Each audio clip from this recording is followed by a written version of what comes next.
Hello दोस्तों, मुझे उम्मीद है कि आप सभी अच्छे होंगे। दोस्तों, अब हम डिस्कशन करने वाले हैं निफ्टी 50 के बारे में। आज बैंक निफ्टी और निफ्टी 50 में एक बहुत बड़ा डिफरेंस रहा है। देखो, शुरुआत दोनों की लगभग लगभग आप देखेंगे सेम सी हुई। एक नेगेटिव मोमेंटम देखने को मिला, यहाँ पे भी नेगेटिव मोमेंटम देखने को मिला, फिर एक रिकवरी देखने को मिली, फिर यहाँ पे भी एक रिकवरी देखने को मिली। इसके बाद बैंक निफ्टी में एक वो खास मोमेंटम नहीं आया जो आपको निफ्टी 50 में कहीं ना कहीं देखने को मिला। लास्ट टाइम में एक काफी बेहतरीन आपको एक रिकवरी जो निफ्टी 50 में देखने को मिली है, और इसने क्लोजिंग भी इस तरीके से दी है कि इसने कंफ्यूज कर दिया है। क्योंकि देखो, यहाँ पे सेलर्स बैठे हुए थे जो मार्केट को नीचे लाए थे, यहाँ पे बायर्स बैठ गए जो मार्केट को ऊपर की तरफ लेके गए, और इसने लगभग लगभग बीच में क्लोजिंग दे दी। अभी मैं आपको इसे बड़े टाइम फ्रेम पे दिखाता हूँ, बड़े चार्ट पे दिखाता हूँ, 5 मिनट के टाइम फ्रेम पे। यहाँ पे देखो, यहाँ पे सेलर्स आए थे मार्केट में जो मार्केट को नीचे की तरफ पुश करके लाए थे। यहाँ पे बायर्स बैठ गए इन वाले जोन में जो मार्केट को ऊपर की तरफ लेके गए। इस तरह का सिनेरियो देखने को मिला। क्लियर क्लियर समझ में आ रहा है। और क्लोजिंग इसने कहां पे दे दी? यहाँ पे दे दी। यानी कि लगभग लगभग इतनी दूर बायर्स बैठे हुए हैं, इतनी दूर सेलर्स बैठे हुए हैं। भाई, अगर मार्केट इससे ऊपर निकलता है तो कहीं ना कहीं क्या सिचुएशन क्रिएट होगी? भाई, जो सेल करके बैठे हैं उनके एसएल कहीं यहाँ पे पड़े होंगे, ये जो बाइंग करके बैठे हैं उनके एसएल यहाँ पे पड़े होंगे। अगर मार्केट उनके फेवर में नहीं जाता है, नेगेटिव मोमेंटम नहीं दिखाता है, तो यहाँ से ऊपर निकलेगा मार्केट, तो इसका मतलब इन्हें एग्जिट करनी पड़ेगी पोजीशन, स्टॉप लॉस लेकर निकलना पड़ेगा। तो इसलिए मार्केट में और ज्यादा मोमेंटम देखने को उम्मीद मिल सकती है। या फिर यहां से अगर मार्केट नीचे निकलता है तो इनके भी ऐसे हिट होने शुरू होंगे, तो इन्हें भी निकलना पड़ेगा। तो इसका मतलब ये एकदम से एग्जिट मारेंगे तो मार्केट में और ज्यादा गिरावट देखने को मिल सकती है। तो यानी कि क्लियर क्लियर हमें एक समझ में आ गई बात कि अगर यहां से मार्केट ने मोमेंटम दिखाया, पहला रेजिस्टेंस यहां पे बन सकता है। अगर मार्केट ने यहां से मोमेंटम दिखाया तो एक सपोर्ट यहां पे बन सकता है। इतना आइडिया मार्केट ने, एक छोटा छोटा आइडिया आपको दे दिया। समझ में आई ये चीजें जो मैंने समझाई? क्लियर हुई कि नहीं? कॉन्सेप्ट क्लियर हुआ? अ, अब सवाल यहाँ पे ये नहीं है क्या इससे पहले सपोर्ट रेजिस्टेंस है ही नहीं? बिल्कुल है। भाई, इस वाले जोन में एक सपोर्ट हो सकता है। मार्केट ने यहाँ पे काफी बेहतरीन रेजिस्टेंस की तरह एक्ट किया। यहाँ पे आप देखेंगे इस वाले जोन में एक रेजिस्टेंस हो सकता है। यहाँ पे अगर मार्केट यहाँ से मोमेंटम दिखाता है, एक रेजिस्टेंस की पॉसिबिलिटीज यहाँ पे हो सकती है। क्योंकि पहले ये रेजिस्टेंस बना होता, ब्रेकआउट मिलने के बाद ये सपोर्ट की तरह एक्ट कर रहा है, फिर से ब्रेकडाउन मिला, फिर से रेजिस्टेंस की तरह एक्ट किया। तो यानी कि प्राइस एक्शन के अकॉर्डिंग उससे पहले सपोर्ट रेजिस्टेंस इन वाले जोन में आपको देखने को मिल सकते हैं। समझ में आ रही है कि नहीं? क्लियर हो रही है कि नहीं कॉन्सेप्ट?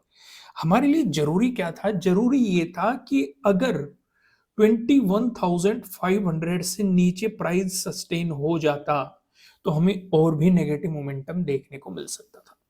क्योंकि अगर मैं आपको एक बार वन डे के टाइम फ्रेम पे लेके आऊं कि यहाँ पे कल मैंने डिस्कशन किया था कि पहले एक ये रेजिस्टेंस बना हुआ था, ब्रेकआउट मिलने के बाद मार्केट बार बार इस जोन में सपोर्ट लेके बाउंस कर रहा है। इस तरह की सिचुएशन देखने को मिल रही है। तो यानी कि अगर इसका ब्रेकडाउन मिल जाता तो नेगेटिव मोमेंटम की एक उम्मीद की जा सकती थी। भाई, बैंक निफ्टी में भी इसी तरह का कुछ सपोर्ट जोन दिखाई दे रहा था, उसका ब्रेकडाउन मिल चुका है, और आज के दिन मार्केट ने उसे वापस आके रिटेस्ट भी किया है, लेकिन क्लोजिंग अभी भी उससे नीचे है, या उसी आप जोन में कह सकते हैं कि उसी जोन के आसपास है। यहाँ पे सिनेरियो क्या हुआ कि मार्केट उसी जोन में सपोर्ट लेके ऊपर चला गया। यानी कि जब तक आपको इसका ब्रेकडाउन नहीं मिलता तब तक आप नेगेटिव मोमेंटम की इतनी खास उम्मीद नहीं कर सकते मार्केट में। ये तो मार्केट यहीं पे साइडवेज होता रहेगा, ऊपर नीचे खेल खेलता रहेगा। ऐसे सिचुएशन मार्केट कई बार कर चुका है, किसी इंपॉर्टेंट लेवल के पास जाने के बाद वहीं पे ऊपर नीचे होके खेल खेलता रहा, और फिर बाद में मोमेंटम दिया। जैसे कि यहाँ पे एक जोन क्रिएट किया, बाद में मार्केट ने मोमेंटम दिया। फिर देखो, यहाँ पे मार्केट ने एक जोन क्रिएट किया, फिर बाद में मोमेंटम दिया। यहाँ पे मार्केट ने एक जोन क्रिएट किया, फिर बाद में मोमेंटम दिया।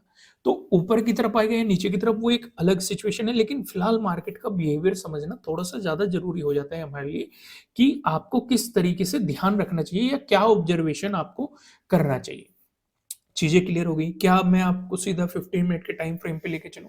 दोस्तों, अगर कंटेंट पसंद आ रहा है, वीडियो को लाइक जरूर करना, और कमेंट करके बताना मुझे कि आपको एनालिसिस कैसे लग रहे हैं, आपके लिए कितने हेल्पफुल हैं।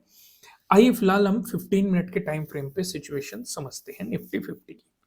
भैया, आपके लिए क्लोजिंग कहाँ पे बनी है? ये प्रीवियस डे क्लोजिंग होगी आपकी।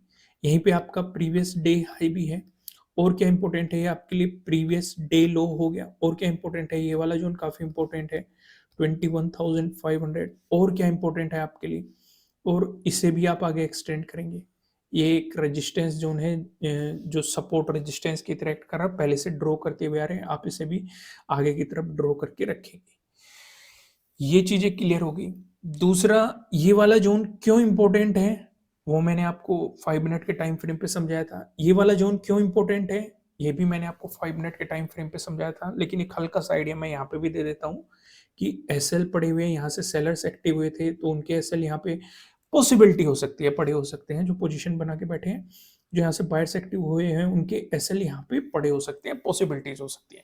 क्योंकि अगर मार्केट अगर इधर की तरफ निकाला तो एक मोमेंटम की उम्मीद की जा सकती है, मार्केट ने इधर की तरफ निकाला तो एक मोमेंटम की उम्मीद की जा सकती है अगर वो पोजीशन एग्जिट करते हैं, होल्ड कैपेसिटी उनकी खत्म होती है, ठीक है, या रिस्क रिवॉर्ड रेशो के अकॉर्डिंग जैसे भी मैनेज करते हैं चीज।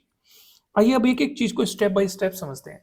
अगर मार्केट फ्लैट ओपन होकर आपको पॉजिटिव मोमेंटम दिखाता है, इस वाली सिचुएशन में ऊपर की तरफ आप देखेंगे एक रेजिस्टेंस जोन तो आपके लिए एकदम से ही आ गया। छोटी मोटी स्कैल्पिंग के आपको मौके मिल सकते हैं, लेकिन बेहतर अपॉर्चुनिटी आपको इसी के बाद सोचनी चाहिए, जब मार्केट 9th के डे हाई को निकाल दे तभी आपको सोचना चाहिए। नहीं तो इस बीच आप स्कैल्पिंग की अपॉर्चुनिटी ढूंढ सकते हैं, या फिर ये मार्केट को साइडवेज लेके जा सकते हैं। और ये सिचुएशन 9th को भी देखी थी हमने, फिर आप देखेंगे 5th को भी देखी थी, फिर आप देखेंगे 4th को भी देखी थी हमने, कि इस तरह का बिहेवियर मार्केट में फिर से किया जा सकता है। ठीक है, अगर ये सिचुएशन बनी, क्योंकि एक्सपायरी है, तो एग्जिट मार लेना ज्यादा फायदा रहेगा, नहीं तो वो धीरे धीरे आपका प्रीमियम डीके कर देगा और सब कुछ जीरो कर देगा। समझ में आ गया। वहीं पे अगर मार्केट फ्लैट ओपन हो गया, आपको नेगेटिव मोमेंटम दिखा दे, इस वाली सिचुएशन में अगर प्रीवियस डे क्लोजिंग से नीचे मार्केट चलता है तो आपके लिए एक सपोर्ट जोन की पॉसिबिलिटीज इस एरिया में हो सकती है। ठीक है, अगर इसका ब्रेकडाउन मिला तो आपके लिए 21,500, इसका भी ब्रेकडाउन मिला तो प्रीवियस डे लो आपके लिए सपोर्ट की पॉसिबिलिटीज बन सकती है। वहीं पे अगर मार्केट आपको गैप अप ओपनिंग देता है, गैप अप ओपनिंग के सिनेरियो में आप क्या देखेंगे, आप पूरा फोकस इस वाले जोन पे कर देंगे। ये एक इंपॉर्टेंट जोन है। अगर मार्केट इसी के आसपास गैप अप ओपन होकर ब्रेकआउट देता है तो आप 9th का डे हाई भी निकलने दोगे, उसी के बाद कुछ सोचोगे। अगर इस बीच कुछ टाइम स्पेंड करके ब्रेकआउट दे दे तो वो और ज्यादा बेहतर है। या फिर अगर मार्केट 9th के डे हाई और प्रीवियस डे हाई के बीच में कहीं ट्रैप हो गया तो इसका मतलब मार्केट साइडवेज जाएगा, तो शांति से दूर बैठ जाना, मार्केट से उंगली मत करना मार्केट को, नहीं तो घुसोगे आप, ना तो वो आपको एग्जिट का मौका देने का, क्योंकि प्रीमियम डीके होता रहेगा। बेहतर है आपको मतलब अपनी पोजीशंस को काटना ही पड़ेगा। सिचुएशन क्लियर होगी। वहीं पे अगर मार्केट आपको गैप डाउन ओपनिंग दे दे, इस वाले सिनेरियो में आप क्या कर सकते हैं, इस वाले सिनेरियो में आप देखेंगे, इस वाले जोन पे आप फोकस करेंगे। अगर मार्केट इसके आसपास आपको गैप डाउन ओपनिंग दे दे, ब्रेक डाउन देके नीचे चलता है, तो आपके लिए सपोर्ट की पॉसिबिलिटीज आपको पता है, प्रीवियस डे लो और ये 21,500 पॉसिबिलिटीज बन सकती है। लेकिन आगे का डिस्कशन करने से पहले मैं आपको बता दूं, आपके लिए किसी भी तरह का ना तो कोई बाय रिकमेंडेशन है, ना ही कोई सेलिंग रिकमेंडेशन है। ये जस्ट एजुकेशनल पर्पज से बनाई गई एनालिसिस वीडियो है। इन्वेस्ट करने से पहले आपको अपनी रिसर्च करनी है, अपने इन्वेस्टर की सलाह लेनी है, क्योंकि प्रॉफिट भी आपका होने वाला है, लॉस की जिम्मेदारी भी आपको अपने आप लेनी है। अगर मार्केट ने यहाँ पे गैप डाउन ओपन देके एक मोमेंटम दिखाया तो प्रीवियस डे है आपके लिए एक रेजिस्टेंस की पॉसिबिलिटीज का ब्रेकआउट मिल गया, तो ये वाले आपके लिए रेजिस्टेंस की पॉसिबिलिटीज हो सकती है। दोस्तों वीडियो को लाइक करना, कमेंट करके मुझे बताना एनालिसिस कैसे लग रहे हैं, नए हो सब्सक्राइब करना। फिर मिलेंगे किसी नेक्स्ट वीडियो में किसी अच्छे कंटेंट के साथ। Thank you.